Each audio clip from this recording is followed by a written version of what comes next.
Hi friends, எல்லோருக்கும் வணக்கம். This is Shivaji. Friends, video போகிறதுக்கு முன்னாடி என்னோடய சப்ஸ்கிரைபர்ஸ், வியூவர்ஸ், ஃப்ரெண்ட்ஸ் எல்லோருக்கும் என் மனமார்ந்த நன்றிகளை தெரிவிச்சுக்கிறேன். ஃப்ரெண்ட்ஸ், நம்மளுடைய வெபினார் ஸ்டூடெண்ட்ஸ் ஒரு சிலர் அதாவது பேசிக்கில் இருக்கிறவங்க டவுட் கேட்டிருந்தாங்க.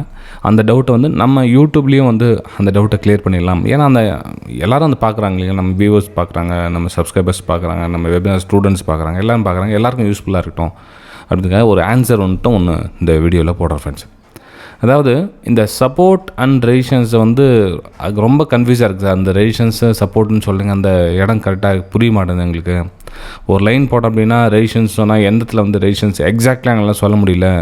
அதாவது இப்போ நீங்கள் சொல்கிறீங்க அப்படின்னா ஒரு கேண்டில் இது மாதிரி அமையுதுன்னா இந்த மேலே குச்சி மாதிரி இருக்குது, கீழே பாடி மாதிரி இருக்குது. இப்போ ஒரு லைன் போட சொல்ல நம்ம இது ரெசிஸ்டன்ஸாக சொல்லணுமா இல்லை இங்கே ரெசிஸ்டன்ஸாக சொல்லணுமா, அதாவது இன்னும் கொஞ்சம் கிளியராக சொல்ல பாருங்கள். இப்போது ப்ரைஸு இந்த மாதிரி போதும்னு வச்சுங்களேன். இந்த இடத்துல கேண்டில் ஒன்று இந்த மாதிரி குச்சி மாதிரி ஒரு கேண்டில் வருது. இந்த இடத்துல பார்த்தீங்கன்னா பாடி மாதிரி இருக்குது, ஆனால் இதுக்கு மேலே குச்சி இருக்குது. இப்போ இந்த இடத்துல எப்படி சார் நம்ம கனெக்ட் பண்ணுறது? இப்போ இந்த லைன் இது ரெசிஸ்டன்ஸா இல்லை இந்த பாடி வருது இதெல்லாம் ரெசிஸ்டன்ஸா? ஓகே, இது கொஷின். இதுக்கு ஆன்சர் எப்படின்னு பார்த்தீங்க அப்படின்னா ஃப்ரெண்ட்ஸ், இந்த ஏரியா ஃபுல்லாக ரெசிஸ்டன்ஸாக தான் நம்ம கன்சிடர் பண்ணோம். இந்த ஏரியா ஃபுல்லாக நம்ம ரெசிஸ்டன்ஸாக தான் கன்சிடர் பண்ணோம். இப்போ நம்ம என்ன பண்ணுறாங்கன்னா நிறைய இப்போ லைன் போடுறாங்க, இது ரெசிஸ்டன்ஸ் லைனு, நாங்களே போட்டிருக்கோம் லைன் அப்படின்னு. நம்ம எப்படி புரிஞ்சுக்கணும் அப்படின்னா அந்த ஏரியா இப்போ நாங்கள் பார்த்தீங்க மல்டிப்புளாக இந்த ஏரியாவை கனெக்ட் பண்ணோம். இதுவும் ரெசிஸ்டன்ஸ் தான்.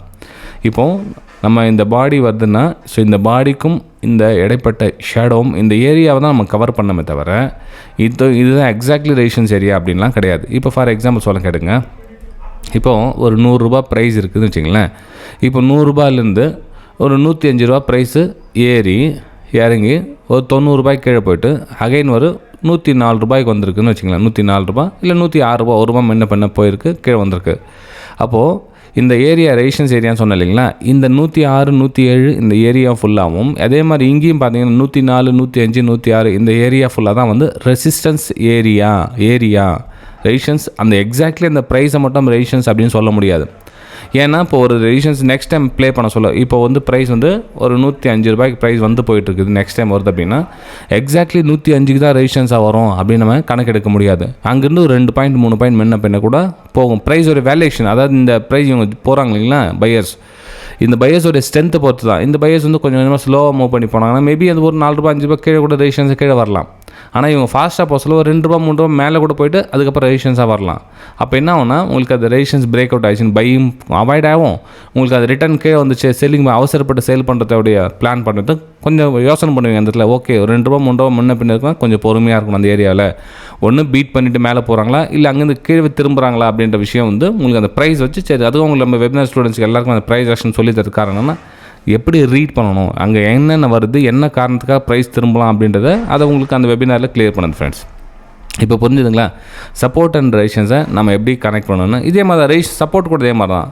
இப்போ சப்போர்ட்னா என்ன, ஒரு கேண்டில் இந்த மாதிரி கீழே ஃபார்ம் ஆகுது அப்படின்னா நம்ம ட்ரெண்ட் லைன் ட்ரா பண்ண சொல்ல இந்த மாதிரி சப்போர்ட் லைனையும் இங்கேயே கன்ஃபியூஸ் ஆவாங்க. ஸோ இங்கே லைன் போகிறதா இங்கே சப்போர்ட் லைன் போகிறதா அப்படின்னு. சப்போர்ட்டும் அதே மாதிரி தான் ஃப்ரெண்ட், இந்த ஏரியா ஃபுல்லாக சப்போர்ட். ஓகே சரி, இங்கேயே முன்னாடி உங்களுக்கு காமிக்கிறேங்க, சார்ட்லேயே கூட காமிக்கிறேன், கொஞ்சம் இருங்க. ஓகே, இப்போ கீழே பாருங்கள், இங்கே ஒரு சப்போர்ட் கீழே இறங்கியிருக்கு.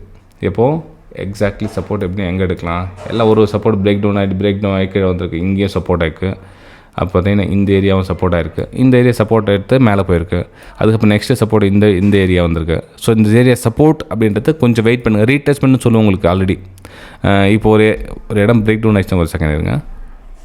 இப்போது ஒரு இடம் பிரேக் டவுன் ஆகிடுச்சுன்னா ரீடெஸ்ட் அதுக்கப்புறம் சேல் பண்ணுங்கள் அப்படின்னு சொல்லுவேன். ரீசன் என்னென்னா அந்த ஏரியா உண்மையிலேயே அந்த சப்போர்ட் மேலே போகிற மாதிரி இருந்துச்சுன்னா அந்த ஃப்ளக்சுவேஷனில் திரும்ப உள்ளே போயிடும். இல்லை அவங்களுக்கு கீழே வீக்காக இருக்காங்க, கீழே போன பிளான் இருக்குது அப்படின்னா இங்கே கொஞ்சம் ரீடெஸ்ட் பண்ணி எடுத்துகிட்டு அகைன் இந்த லோவை கட் பண்ணுவாங்க. அப்போ என்ன ஆகுனா இந்த சப்போர்ட் லைன் பிரேக் டவுன் ஆகிட்டு கொஞ்சம் கீழே வர ட்ரை பண்ணாங்க, அகைன் மேலே போயிட்டாங்க. உண்மையிலே கீழே வரணும்னு நினச்சா இந்த இடத்துல கீழே ரீடெஸ்ட் பண்ணி எடுத்துகிட்டு அகைன் இந்த மாதிரி கீழே வந்திருப்பாங்க. ஓகே சரி ஃப்ரெண்ட்ஸ், இங்கே பார்த்தீங்கன்னா உங்களுக்கு என்ன கிளியராக தெரியும் பாருங்கள். இந்த எக்ஸ்டென்ஷன் பண்ணிக்க இந்த லைன் நான்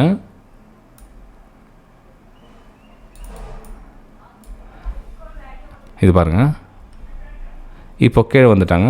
ஸோ ரீடெஸ்ட் பண்ணி எடுத்துகிட்டு இதெல்லாம் என்ன ரெசிஸ்டன்ஸ் உங்களுக்கு ஆல்ரெடி சொல்லியிருக்கேன். இந்த ரெசிஸ்டன்ஸ் ஏரியா அதெல்லாம் ரெசிஸ்டன்ஸ் ஏரியா அவங்க கொஞ்சம் மேலே கூட போயிருக்காங்க. இப்போ இங்கேயும் கொஞ்சம் நல்ல எக்ஸாம்பிள் இது.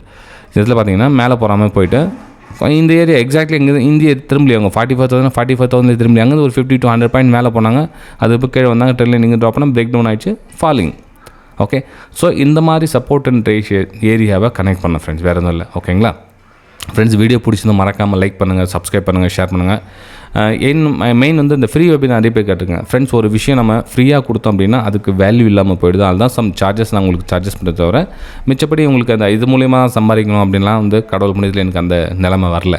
ஓகேங்களா, ஸோ உங்களுக்கு விருப்பம் இருந்தால் நீங்கள் வந்து அந்த மாதிரி கொடுத்து கற்றுக்குங்க. இல்லை அப்படின்னா நம்ம ஃப்ரீ யூடியூப் சேனலில் நீங்கள் ரெகுலராக பார்த்தும் கற்றுக்கலாம். ஓகேங்களா, எந்த ஒரு கட்டாயமும் கிடையாது நீங்கள் வந்து காசு கொடுத்து தான் கற்றுக்கணும் அப்படின்னு. அதாவது ஒரு சில இருந்தீங்கன்னா அந்த ஒரு ரெஸ்பான்சிபிலிட்டி. இப்போ நம்ம ஜிம்முக்கு போகிறோம்னு வச்சிங்களேன், வீட்டிலே எக்ஸசைஸ் பண்ணலாம். எப்போ வீட்டிலே எக்யூப்மெண்ட்ஸ் வாங்கிட்டு நீங்கள் எல்லாமே வீட்டிலே இருக்குது, வீட்டிலே பண்ணுவாங்க. அதேமாதிரி ஏன் அந்த ஜிம்முக்கு ஏன் போகிறாங்க எக்ஸசைஸ் பண்ணுறதுக்குன்னா, அங்கே ஒருத்தர் கண்காணிப்பால் இருப்பாங்க. ஓகே, நம்ம சொல்கிறத வந்து கேட்குறாங்க, இவங்க கேட்குறாங்க, இப்போ நம்ம ஓகே அவங்க இப்படி சொல்லுவாங்க, ஓகே ஒரு என்ன சொல்கிறதுன்னா ஐயோ இவங்க வருவாங்க இத்தனை எடுக்கணும், ஒரு ரெஸ்பான்சிபிள் இருக்கும். அதனால தான் வந்து காசு கொடுத்து மாதம் 2,000 3,000 ஏன் ஜிம்முக்கு ஏன் போகிறாங்க, அங்கே ரெஸ்பான்சிபிள் இருக்கும். வீட்டிலே பண்ணுறதுனா அட போடா நம்ம இஷ்டம் தானே, நம்மளே ஸ்டாப் லாஸ் போட்டுக்கிட்டதா, நம்மளே டார்கெட் வச்சுக்கிறதா, ஓகே என்ட்ரி எக்ஸிட் நம்மளே என்ன பண்ண நம்ம இஷ்டத்துக்கு ஏற்ற மாதிரி இருக்கிறதால ஒரு வடிவமைப்பு இல்லாமல் போயிடுது. அவ்வளோ தான் ஃப்ரெண்ட்ஸ், வேறு எதுவும் கிடையாது. சிம்பிளாக சொன்னோன்னா ஏன் ஒரு இதில் கிளாஸ் கொடுத்து கற்றுக்க போகிறாங்கன்னா இந்த ரீசனுக்காக தான், வேறு எதுவும் கிடையாது. ஆனால் என்ன அப்படின்னா இன்றைக்கி காலகட்டத்தில் அதாவது ஒரு ரெஸ்பான்சிபிளே இல்லாமல் நிறைய பேர் இந்த கோர்சஸ் பண்ணுறதால என்ன எல்லாருக்கும் அதே மாதிரி ஒரு கெட்ட பேர் வந்துடுது. ஓகே இவங்களும் இந்த மாதிரி காசு வாங்கிட்டு என்ன பண்ணுவாங்களே அப்படின்னு. அதுக்கு தான் என்ன பண்ணுவாங்கன்னா ஒரு 3 மாதம் 6 மாதம் ஒருத்தரை வாட்ச் பண்ணுங்கள் தொடர்ந்து. அவங்க மேலே கான்ஃபிடென்ஸ் வந்ததுக்கப்புறம் அவங்கக்கிட்ட கிளாஸஸ் எடுங்க அப்படின்னு சொல்கிறதுக்கான காரணம் இதுதான், இதுவும் கூட தான். ஏன்னா ஒருத்தர் ஒரு யூடியூப் பார்த்து ஒரு வீடியோ 2 வீடியோ பார்த்துட்டு ஆஹா ஓஹோன்னு சொல்லலாம் வந்து சும்மா கதை, அதெல்லாம் வேலைக்காகாது. புரிஞ்சுதுங்களா, முழுக்க அவங்க மேலே நம்பிக்கை வந்ததுக்கு அப்புறம் வந்து கிளாஸஸ் போய் ஜாயின் பண்ணுங்கள். ஓகே ஃப்ரெண்ட்ஸ், நம்ம அடுத்த வீடியோ சந்திக்கலாம். தேங்க்யூ.